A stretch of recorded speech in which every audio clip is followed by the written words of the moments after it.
حي على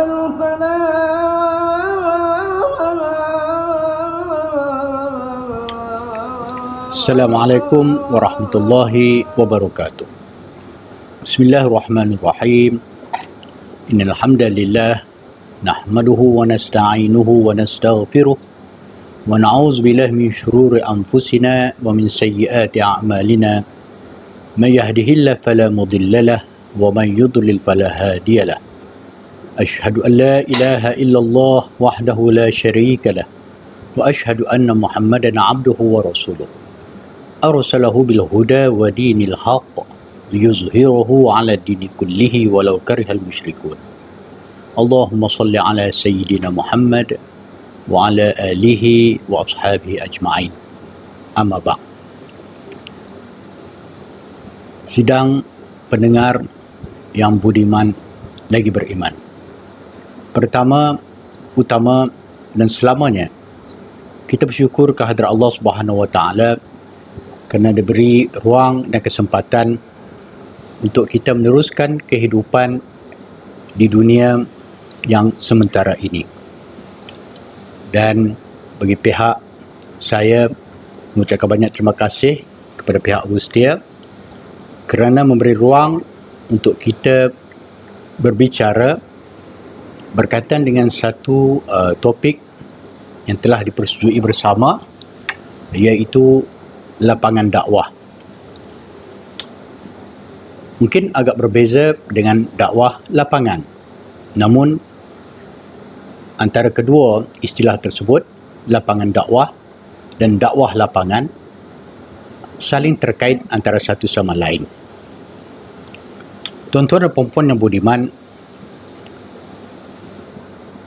semua agensi agama, khususnya di Jabatan Agama Islam negeri-negeri, ada satu bahagian yang dinamakan bahagian dakwah.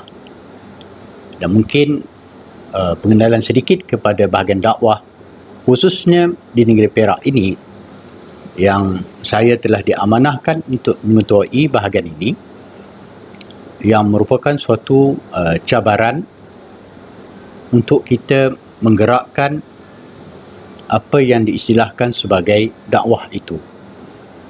Dan memang kita sedia maklum, dakwah itu adalah suatu istilah khusus kepada ataupun yang terkandung di dalam syariat Islam. Dan kita mungkin semuanya maklum bahawa dakwah itu adalah suatu yang wajib ke atas setiap Muslim, sama ada mengikut kemampuannya ataupun dalam bentuk dakwah yang dilakukan dan mengikut setiap kesempatan yang ada. Sebab itu, jika diimbau kembali, dakwah itu adalah suatu tugas Rasul dan juga merupakan perintah yang diturunkan kepada Nabi Muhammad sallallahu alaihi wasallam. Dan kita amat bersyukur kerana kita dilahirkan sebagai umat Rasul sallallahu alaihi wasallam yang merupakan juru dakwah pertama semenjak agama Islam diturunkan. Banyak sangat kalau dilihat dari segi dalilnya yang menunjukkan tentang kewajipan ataupun melaksanakan tugas dakwah ini yang secara kesinambungan hingga hari kiamat nanti, sebagaimana yang terakam di dalam surah Al-Hajj ayat yang ke-67, yang maksudnya, dan serulah ia kepada Tuhan engkau, sesungguhnya engkau di atas petunjuk yang lurus. Balik kepada pengenalan kepada bahagian dakwah di Perak ini. Mungkin nampak secara sehalanya, mungkin kerjanya adalah berceramah ataupun hanya menyampaikan perbicaraan ataupun disebut sebagai mungkin bentuk programnya berbentuk forum, begitu saja. Namun, jika dilihat dari segi fungsi sebenar bahagian dakwah itu amat luas. Contohnya, kita ada satu unit utama yang terdapat di bawah bahagian dakwah itu sendiri yang disebut sebagai unit ukhuwah, di mana unit ukhuwah ini secara tunjangnya ataupun asasnya adalah menjaga ataupun memelihara dan juga melebarluaskan dari sudut dakwah kepada orang bukan Islam, iaitu khususnya untuk menjaga dan juga memelihara kebajikan saudara baru, ataupun istilah sekarang ini digunakan saudara kita, ataupun dalam istilah yang lebih terkenalnya iaitu mu'allaf. So di unit ini akan mendaftarkan semua yang telah memperolehi hidayah Allah untuk mengucap asyhadu an la ilaha illallah wa asyhadu anna Muhammadar Rasulullah sebagai saudara kita semuslim. Sebab itu untuk mu'alaf ini bermacam-macam kisah yang mungkin kita akan jelaskan mungkin siri-siri yang akan datang, insya-Allah.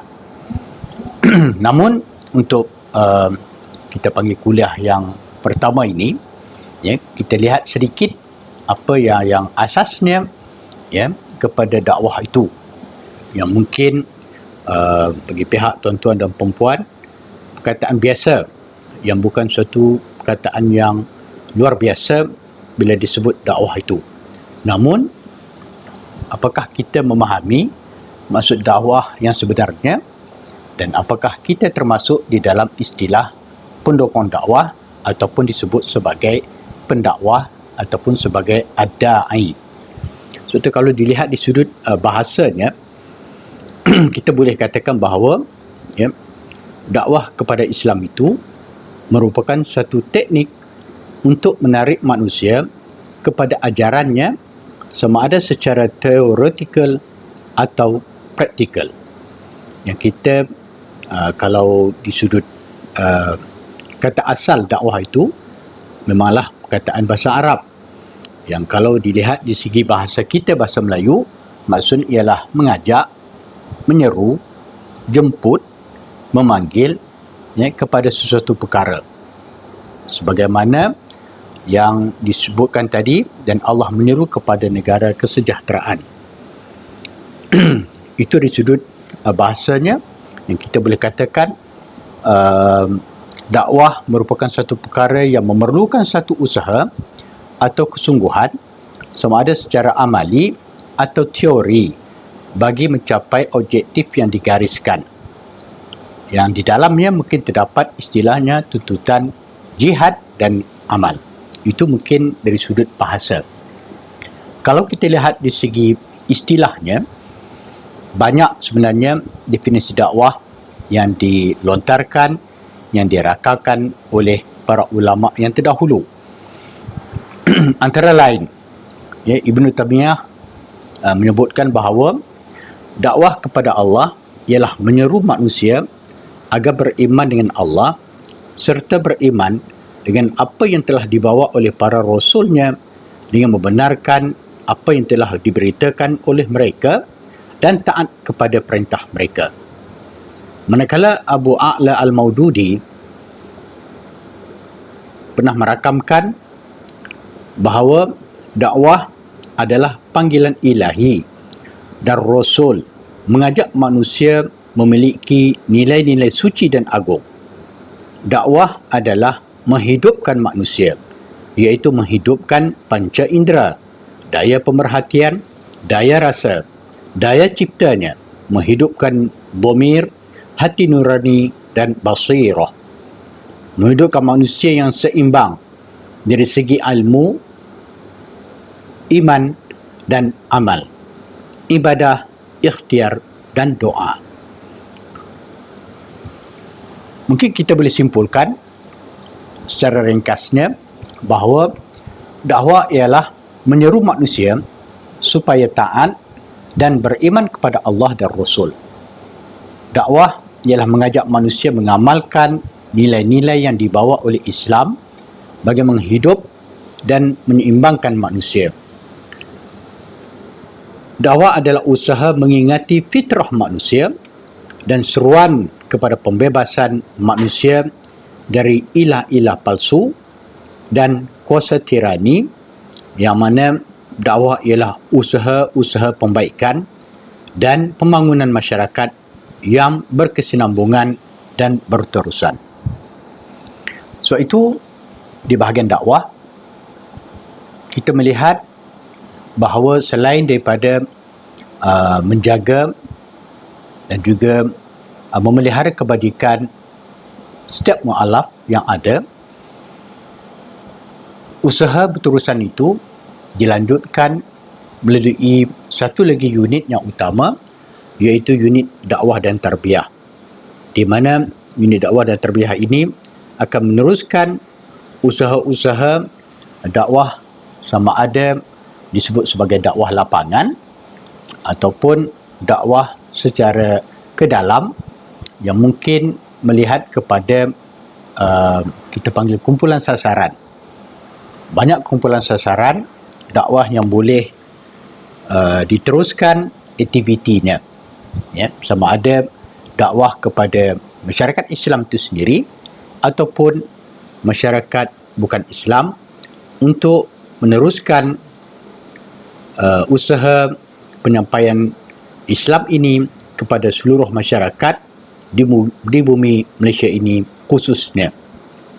Apatah lagi di negeri Perak ini yang perlu disampaikan sampai kepada hujung kampung yang terpencil, khususnya di perkampungan orang-orang asli. Perkara itu menjadi suatu kewajipan sebenarnya, ya, yang diletakkan ke atas setiap Muslim. Ya. Sebab itu, bila kita sebut tentang tanggungjawab berdakwah itu, maka telah diasaskan kepada kita, iaitu setiap Muslim, sama ada lelaki atau perempuan, yang mana ianya baligh berakal, sama ada ulama ataupun tidak. Ya. Tetapi peranan ulama lebih ditekankan dalam mempericikan ajaran agama kerana pengetahuan mereka yang luas. Maka sebab itu, ia boleh dilakukan sama ada secara bersorangan ataupun secara berorganisasi. Sebagaimana yang kita sedia maklum dan biasa mendengar ayat daripada bibir Rasul sallallahu alaihi wasallam, "Ballighu anni walau ayah." Sampaikan daripada aku walaupun satu ayat. Itu secara persorangan. Namun, dakwah secara berorganisasi, iaitu terutama di segi aspek-aspek kerja dakwah, khususnya dalam dakwah lapangan ini, kan, dibuat secara kita panggil secara kolektif, iaitu secara berkumpulan, dan di sinilah peranan bahagian dakwah bersama dengan kita panggil pertubuhan bukan kerajaan, NGO, yang banyak membantu di dalam menggerakkan penyampaian dakwah kepada masyarakat, sama ada kepada masyarakat Islam itu sendiri di segi untuk islah atau pembaikan, dan juga kepada masyarakat bukan Islam, terutama yang berada di pekan ataupun yang berada di hujung kampung yang terpencil, khususnya di perkampungan orang asli, yang di segi cabaran nak sampai ke tempat mereka pun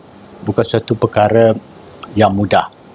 Ya, khususnya kita sebut sebagai contoh, kalau di Perak ini, kawasan perkampungan orang asli di sebelah Greek sana, yang terpaksa melalui jalan tasik ataupun jalan laut, yang perlu orang kata menaiki bot dan sebagainya. Jadi perkara itu bukanlah satu perkara yang mudah untuk disampaikan. Namun apa yang diperhatikan, pihak NGOs amat tekun dan gigih dalam melaksanakan tugas ini untuk menyampaikan misi dakwah di lapangan bersama dengan penduduk kampung orang asli. Sebab itu, bila kita lihat di segi hukum yang dikatakan tentang tanggungjawab tadi, mungkin kita boleh katakan bahawa hukum ke atas setiap umat Islam itu dalam maksud berdakwah, ya, disebut sebagai wajib, ya, setiap umat Islam berdakwah. Namun, ya, ia menjadi fardu kifayah, iaitu tanggungjawab yang tertanggung kepada orang-orang yang tertentu yang mempunyai syarat-syarat keahlian dalam sesuatu bidang yang tertentu, yang memerlukan syarat-syarat tersebut yang tidak ada pihak lain yang menyempurnakannya. Walau bagaimanapun, ya, hukum fardu kifayah ini tidak bermaksud umat Islam yang lain harus berpeluk tubuh sekiranya kemungkaran terus berlaku dalam masyarakat.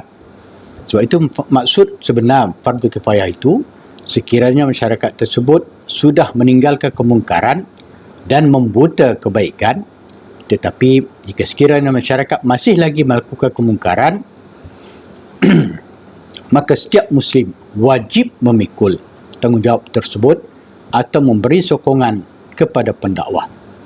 Lantaran itu, boleh kita katakan bahawa setiap orang wajib menambah kekuatan dan memberi sokongan kepada para pendakwah, meramaikan bilangan mereka sehingga mereka menjadi kuat, hebat dan mempunyai pengaruh yang cukup untuk mencegah kemungkaran dan juga kemaksiatan.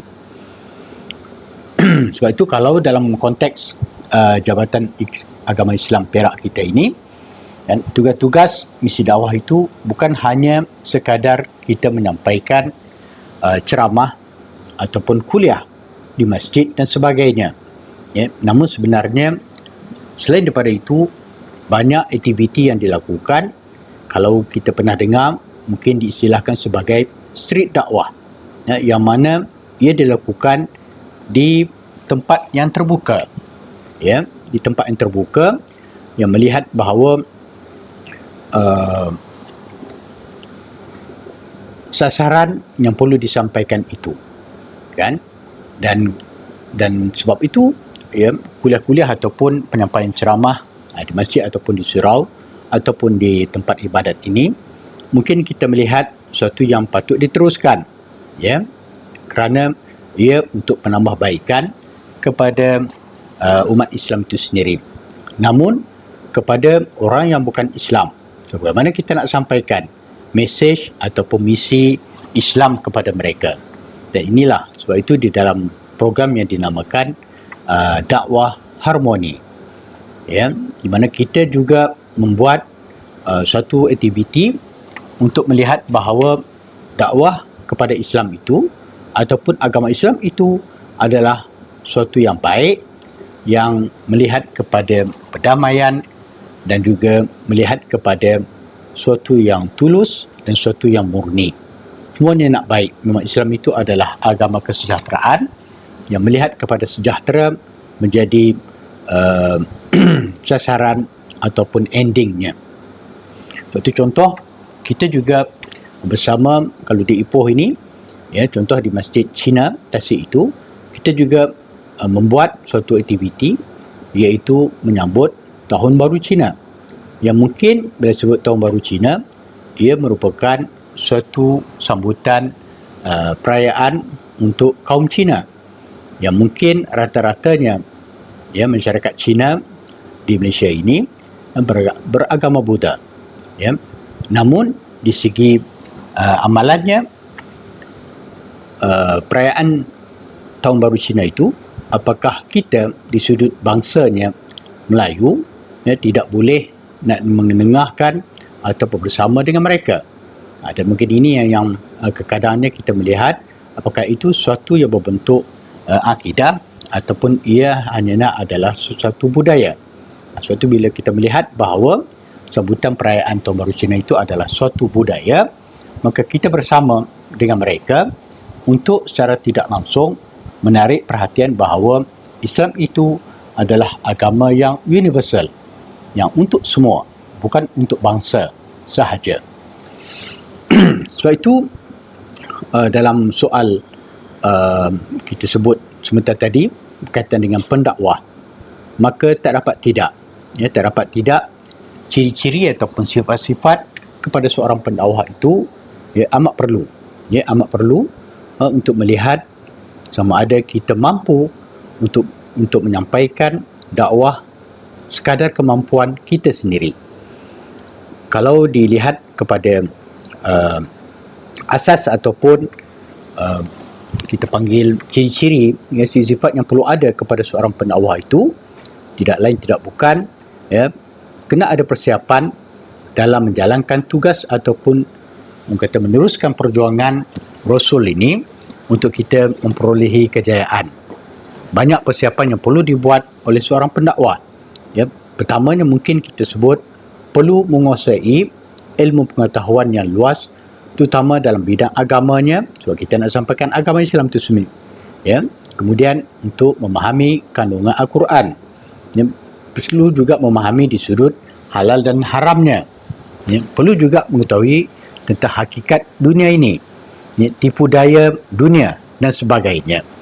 Di samping itu, pendakwah juga perlulah mempunyai latar belakang, iaitu dari sudut kita panggil kesabaran, dan mempunyai keimanan yang teguh, pendirian yang teguh, supaya di dalam menyampaikan mesej ini atau misi dakwah ini tentulah ada cabaran dan rintangan. Maka tak dapat tidak, jika tanpa ada kesabaran yang tinggi untuk kawal emosi, bukan satu perkara yang mudah. Sebab itulah di dalam menyampaikan misi dakwah itu, persiapan yang lain yang perlu ada bagi seorang da'i ataupun pendokong dakwah itu, perlulah ada dari sudut sentiasa memberi pertolongan ataupun bersedia untuk memberi pertolongan, dan juga bersedia untuk berkorban apa sahaja, sama ada di sudut masanya, tenaganya, fikirannya maupun malnya ataupun hartanya. Kerana kalau tidak ada pengorbanan itu, maka kita akan, kata dalam bahasa mudahnya, tarik handbrake, tak jadi diteruskan. Maka sebab itu, untuk meneruskan misi dakwah ini, seorang da'i, seorang pendakwah tak dapat tidak perlu tanam dalam dirinya, iaitu perasaan cinta kepada perjuangan, dan juga mempunyai suatu kita panggil semangat, semangat yang tinggi untuk mencapai tujuan dalam terus bekerja dan juga melihat kepada aturan dan juga masyarakat yang nak didekati tersebut. Sebab itulah kalau kita melihat sebagai seorang pendakwah, di segi ciri-ciri dan sifat yang ada, tak dapat tidak dalam istilah sekarang ini disebut sebagai metodologi ataupun pendekatannya, yang mana pendekatan ini perlu dilihat secara lebih luas, kerana tanpa perancangan ataupun pendekatan yang betul, maka usaha dakwah kita akan gagal. Lantaran itu, kalau lihat secara dasarnya, dakwah itu mestilah didasari ataupun ditunjangi oleh perkara yang baik, iaitu bukan dilakukan secara paksaan. Itu yang paling penting. Kerana Allah SWT juga telah mengingatkan kepada kita tentang Islam ini, memang tidak ada paksaan ataupun secara kekerasan. Sebagaimana yang terakam di dalam surah Al-Baqarah ayat 256. La ikraha fiddin, tiada paksaan, tiada kekerasan di dalam Islam. Maksudnya di sini ialah untuk pemalukan Islam, ataupun orang kampung sebut masuk Islam. Sebenarnya bukan masuk Islam, yang sebenarnya ialah peluk agama Islam. Sebab itu Al-Maududi pernah merakamkan bahawa paksaan kalau dilakukan dalam misi dakwah ini, dia akan menyebabkan lahirnya apa dipanggil sebagai sifat nifaq, dan munafik kerana berdakwah adalah mengajak dengan kesedaran, bukan secara nifaq. Namun demikian, terkadang bila disebut tentang istilah paksaan tadi, terkadang diperlukan kekerasan di dalam kita menjaga kemuliaan agama ataupun nak memelihara masyarakat dan negara. Kekadangnya bukan dalam keadaan yang biasa, kan, yang menyebabkan misi dakwah kita gagal kerana menggunakan secara bentuk kekerasan itu. Sebab itulah kalau diimbau apa yang telah dilaksanakan ya oleh baginda Rasulullah SAW dan juga nabi-nabi yang terdahulu, bahawa memang metodologi tersebut yang perlu kita sesuaikan ya dengan zaman dan juga masyarakat yang ada pada ketika ini. Ya, perlu disesuaikan ya supaya metodologi yang asal itu dapat kita terapkan, dapat kita canaikan ya supaya usaha kita di dalam menyampaikan dakwah secara berterusan kepada setiap individu, khususnya kalau di Perak ini ataupun di Malaysia ini amnya ya, dapat disampaikan, dan mudah-mudahan apa yang disampaikan itu dapat diterima dan hidayah adalah milik Allah. Mudah-mudahan, insya-Allah. Sebab itu kalau kita lihat memang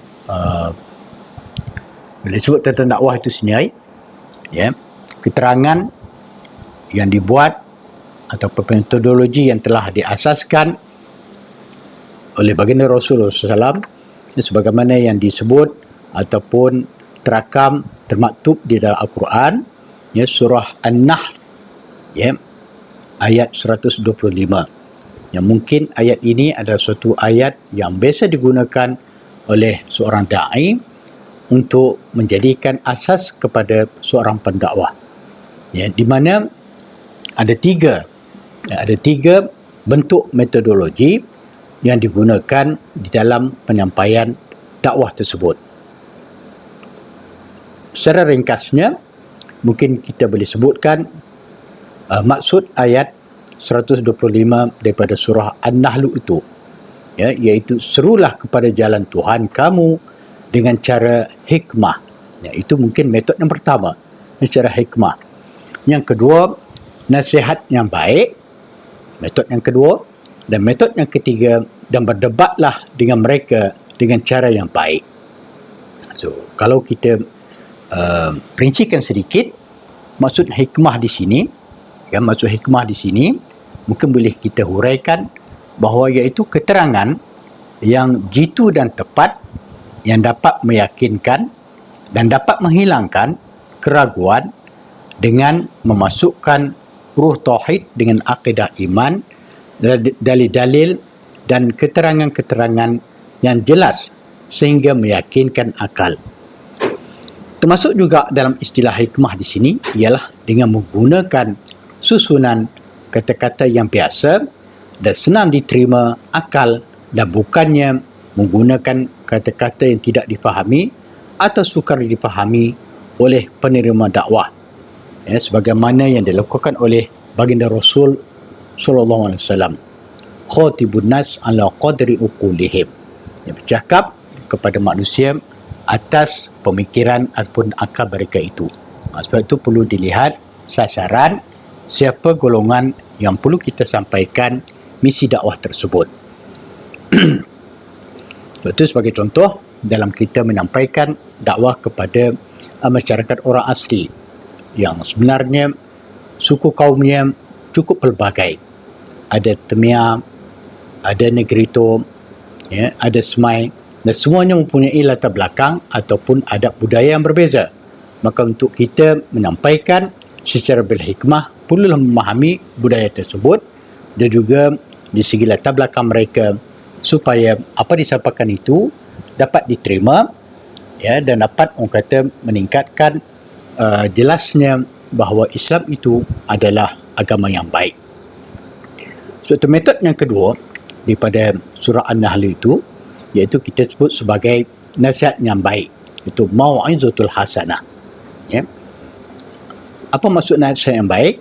Iaitu huraian-huraian yang dapat memberi petunjuk dan nasihat yang dapat menyedarkan dan dapat membuka pintu hati untuk mentaati semua petunjuk Islam.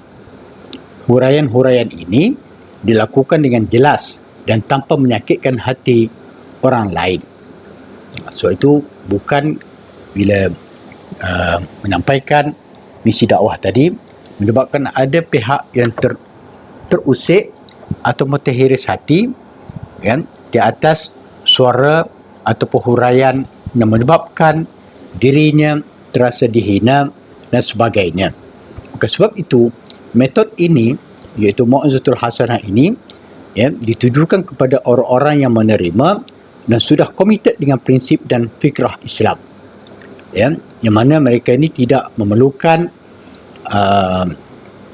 kecuali dengan nasihat ataupun mengingatkan serta untuk memperlembutkan hati dan menjernihkan segala kekuruhan yang wujud di kalangan masyarakat.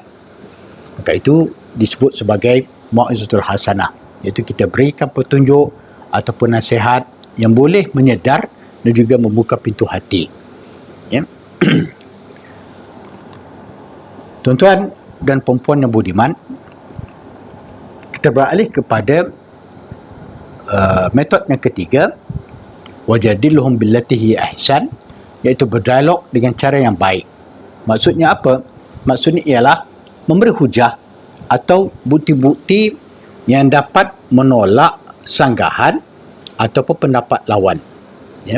Menurut Amin Ahsan Islahi, metod mujadalah hasanah adalah metod yang diizinkan oleh Al-Quran, iaitu dengan pendakwah memberi penjelasan kepada pihak lawan dengan menggunakan prinsip-prinsip dan kesimpulan logik agar dapat mereka merenungkan, menerima kebenaran atau tidak menentang seruan dakwah lagi.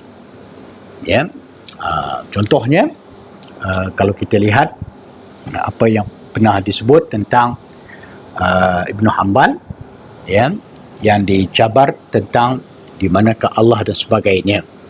Sebab itu untuk mujadalah tersebut, maka bijaksananya Imam Ahmad Hanbal kita, bagaimana beliau memberikan suatu gambaran, di mana soalan yang dikemukakan, di mana Allah itu berada, Allah duduk kat mana, maka untuk membuka pintu hati atau perenungan kepada pihak yang bertanya tadi, maka Ibnu Hanbal berkata, okey, sekarang ni sebelum saya nak jawab soalan tersebut, iaitu di mana Allah berada, cuba tunjukkan kepadaku, di mana roh kamu.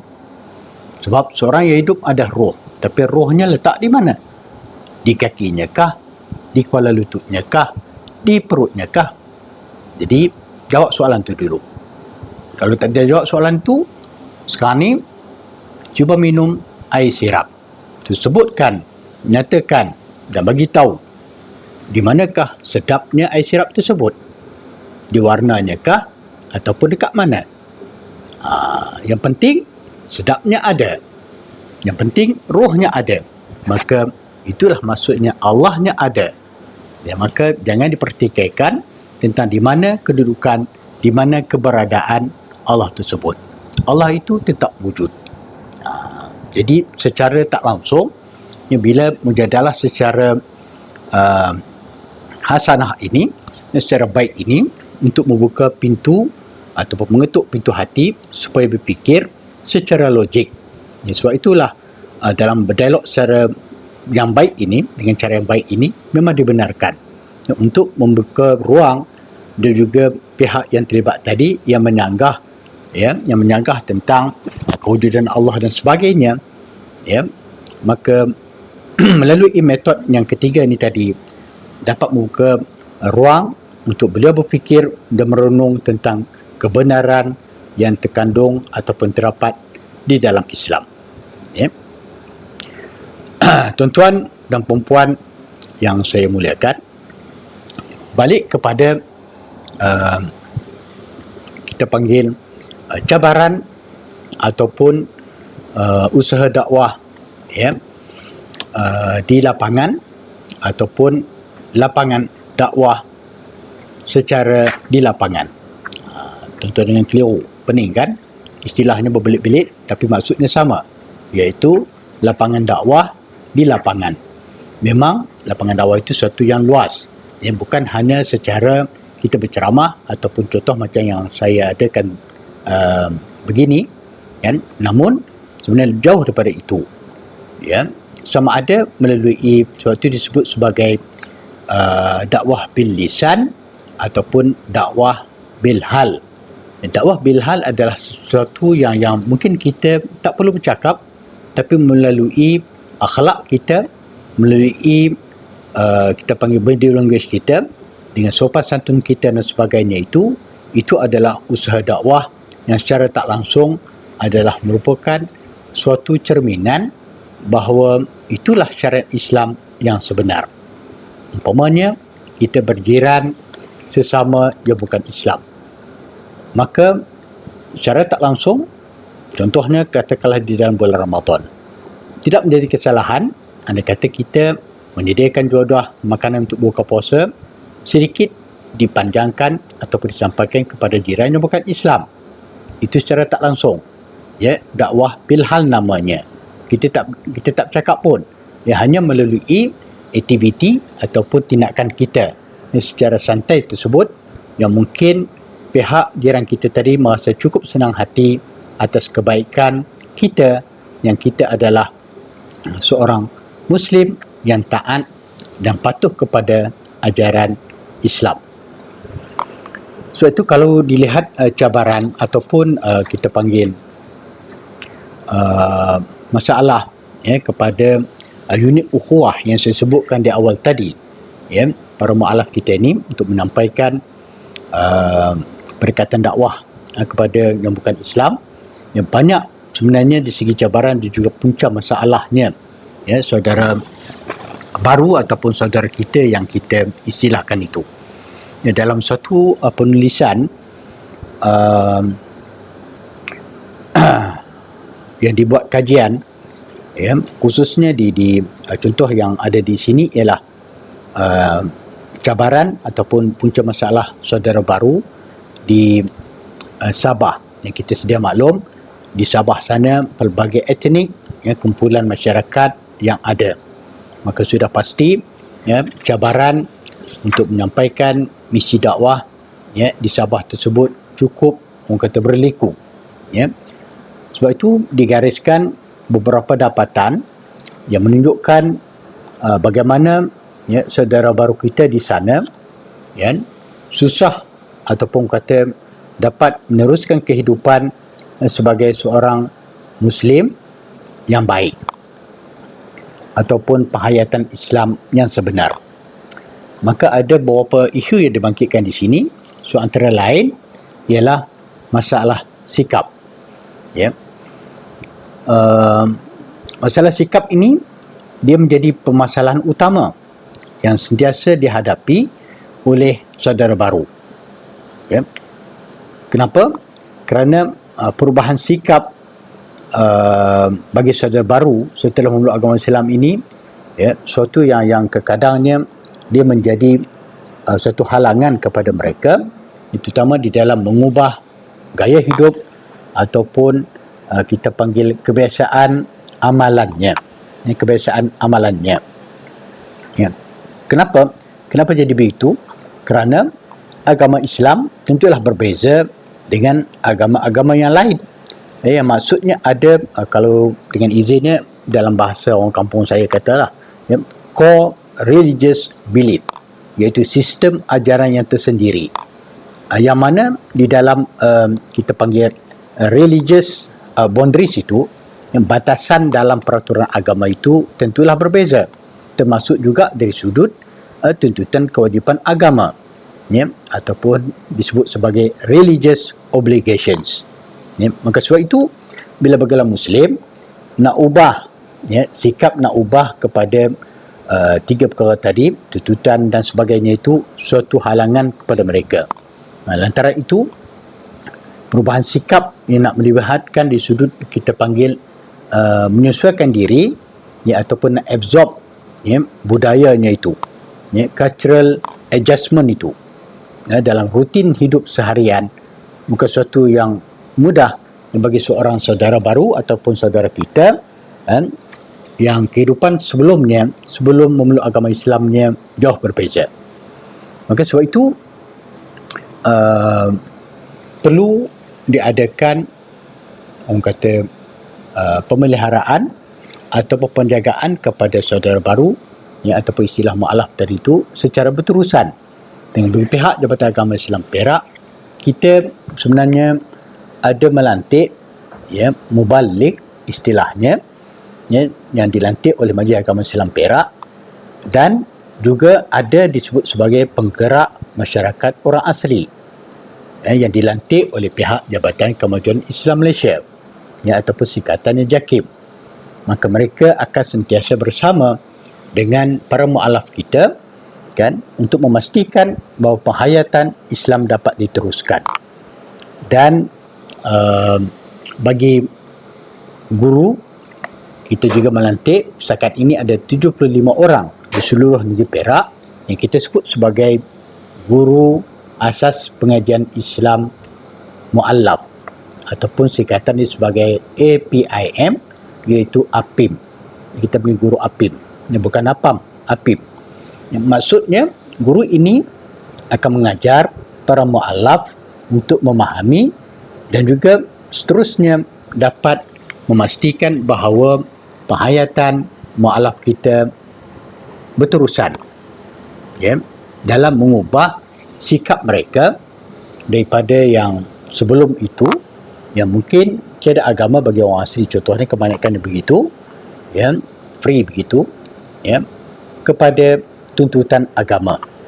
Sebab itulah kita di Jabatan Agama Islam Perak telah menyediakan modul, 3 modul asas, iaitu disebut yang pertama, tahap 1 ialah modul asas, tahap yang kedua ialah modul pertengahan, dan tahap yang ketiga disebut sebagai modul lanjutan, yang mana modul-modul itu adalah khas ataupun melihat kepada pemeringkatan saudara baru atau saudara kita, sejauh mana pemahaman dan juga penghayatan yang dapat dilakukan. Dengan melalui 3 peringkat ini, maka istilahnya ataupun kita panggil haddut ta'lif itu boleh kita sebutkan bahawa dia bukan lagi seorang mu'allaf, tapi dah menjadi seorang Muslim yang sebenar. Muslim sebagaimana yang kita selalu faham, kalau orang Melayu, bangsa Melayu, dia seorang Islam, tak disebut sebagai mu'allaf kerana mak ayahnya asalnya adalah Islam, maka anaknya itu Islam secara tradisi ataupun Islam secara keturunan, maka tak disebut sebagai mu'allaf. Sebab itulah kalau kita perhatikan sebagaimana keputusan Jawatankuasa Fatwa Negeri Perak pada tahun 2017 lagi telah menggariskan bahawa istilah haddut ta'lif ataupun mu'allaf itu ialah selama tempoh 3 tahun, dengan syarat mu'allaf ini telah melalui proses pendidikan yang dianjurkan ataupun yang diusahakan oleh bahagian dakwah Jabatan Agama Islam Perak. Maka sebab itu bahagian kita di sini, bahagian dakwah ini telah mendirikan modul tersebut supaya mudah-mudahan dengan 3 tahun pengajian yang diikuti sepenuh masa oleh pihak mu'allaf, maka istilah mu'allaf itu boleh, kata seolahnya boleh di-delete, boleh dipadamkan. Namun perlu dijelaskan juga di sini, bukan bermaksud bila terpadamnya istilah mu'allaf, maka segala bantuan yang diperolehi oleh mu'allaf itu dah tak dapat lagi. Itu yang mungkin khilaf faham di kalangan para mu'allaf, supaya kalau boleh 20 tahun pun biarlah istilah mu'allaf itu masih lagi ada pada dirinya. Sebenarnya bukan begitu. Bermaksud kalau dia masih lagi berada di tahap contohnya di segi pendapatan, haddu kifayah itu termasuk di bawah istilah miskin, maka dia boleh mendapat bantuan atas nama asnaf fakir miskin. Ini yang kadangnya kekeliruan yang berlaku, yang mana dia rasa kalau dia terkeluar daripada haddut ta'lif atau bukan disebut mu'allaf lagi, maka sebarang bantuan semua tak dapat. Sebenarnya bukan begitu. Kalau dia berada di asnaf miskin, so ada lagi haknya untuk diberi bantuan atas nama asnaf miskin tersebut. Ya. Ini yang cuma kita di pihak jabatan menjadi serba salah sama ada nak keluarkan satu sijil bahawa dia hanya bukan seorang mu'alaf lagi. Setakat ni tak ada lagi lah negeri, termasuklah negeri Perak pun kita tak pernah buat lagi ya keluar sijil dia terkeluar daripada hadud ta'lif tersebut. Ya. Dan memang kita dalam kerangka ataupun usaha yang dalam pengurusan dakwah kita iaitu penyaringan ya bagi pendaftaran mu'alaf ini tadi untuk kita lihat sejauh mana pemahaman dan juga penghayatan tentang Islam supaya mereka yang telah mengikuti kelas secara langsung tadi dia dapat meneruskan kita panggil kehidupan Islamnya ya dengan bersendiri. Maksudnya bukan dengan adanya ustaz atau ustazah yang guru Fadhu Ain tadi baru nak buat, baru nak solat. Maksudnya dia boleh buat sendiri.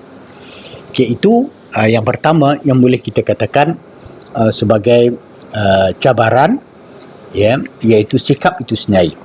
Dan mungkin yang kedua yang mungkin kita boleh katakan di sini cabaran misi dakwah tadi ya, iaitu dari segi masalah infrastruktur ya, infrastruktur.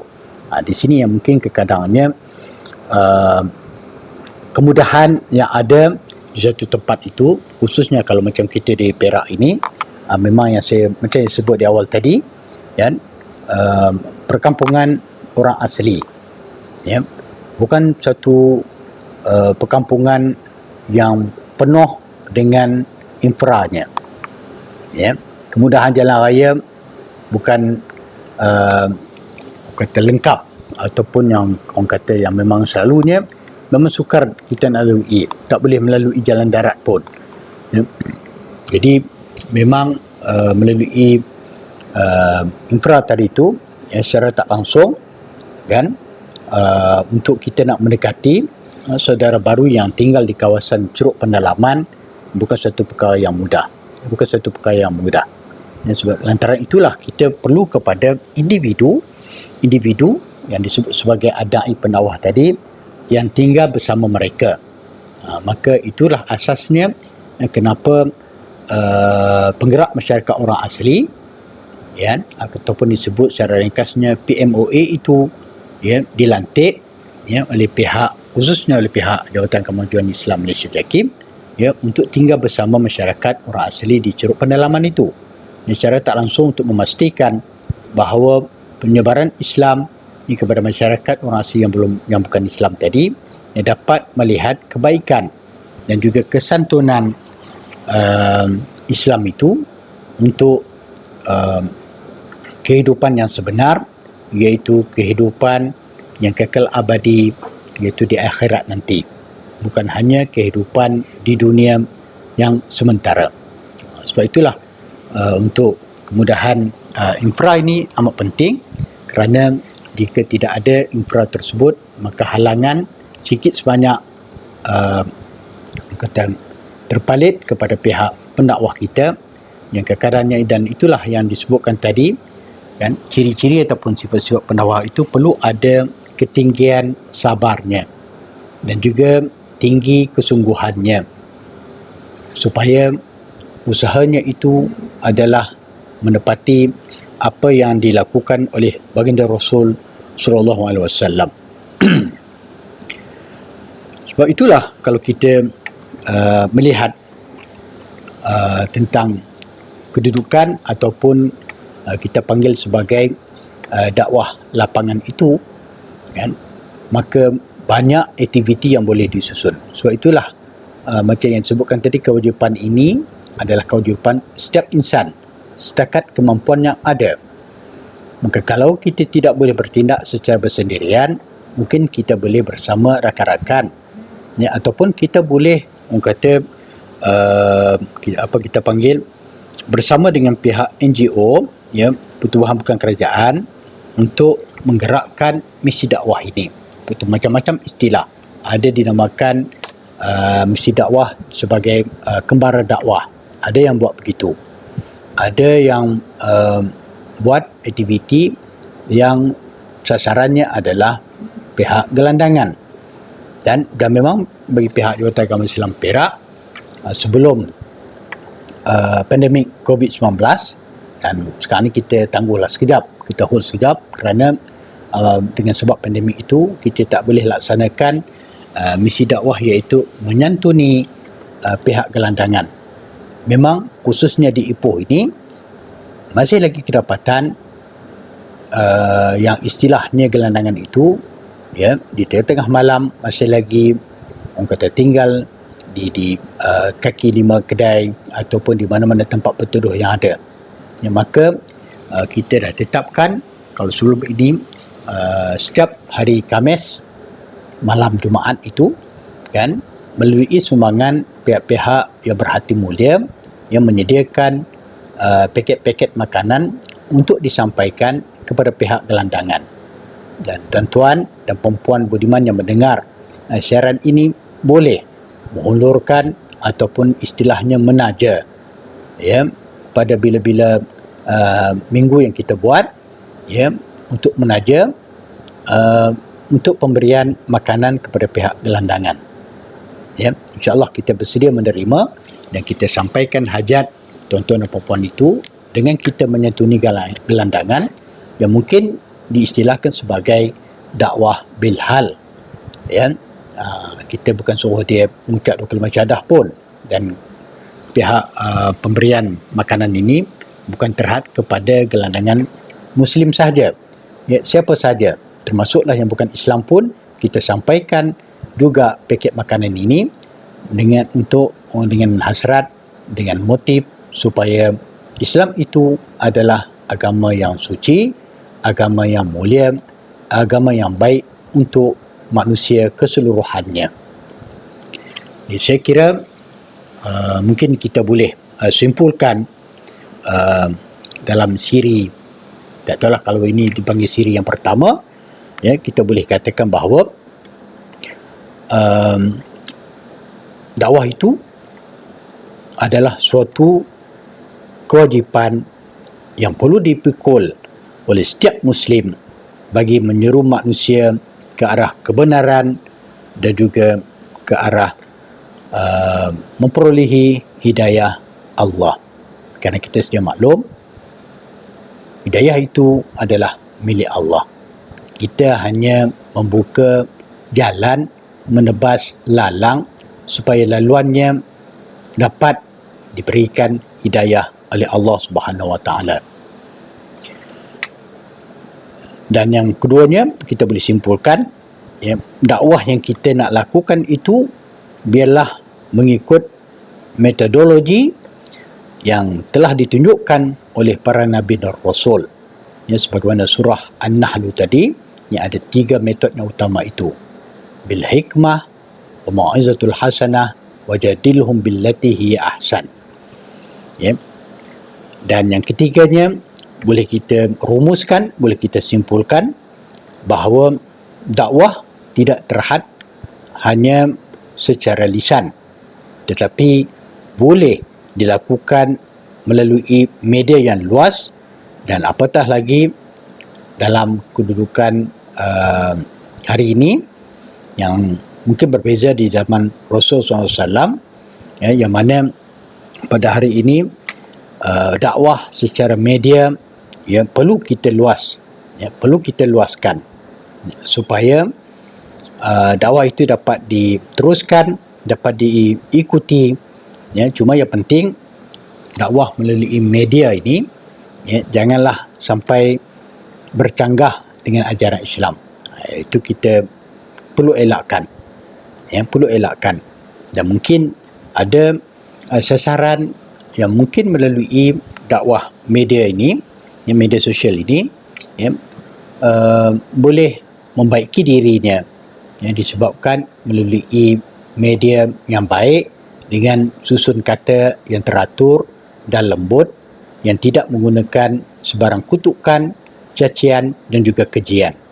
Ya.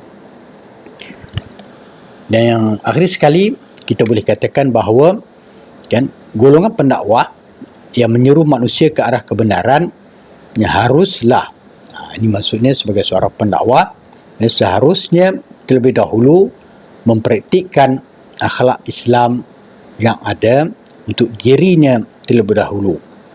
Dan beliau juga sepatutnya mempunyai sifat-sifat yang baik, sifat-sifat yang baik, kan, sebagaimana yang ada kepada diri Rasul sallallahu alaihi wasallam.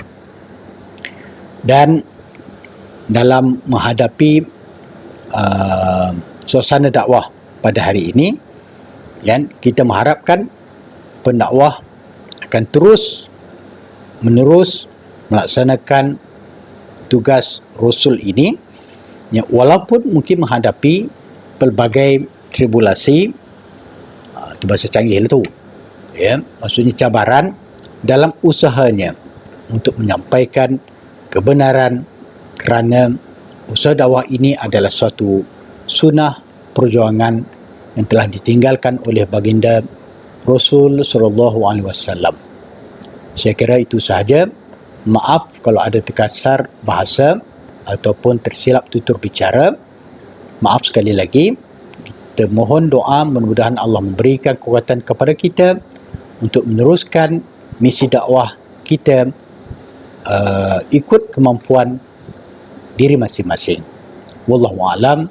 Aqulu qouli hadza wa astaghfirullah li wa lakum wa li sairil muslimina wal muslimat fastaghfiruh innahu wal ghafurur rahim. Assalamualaikum warahmatullahi wabarakatuh.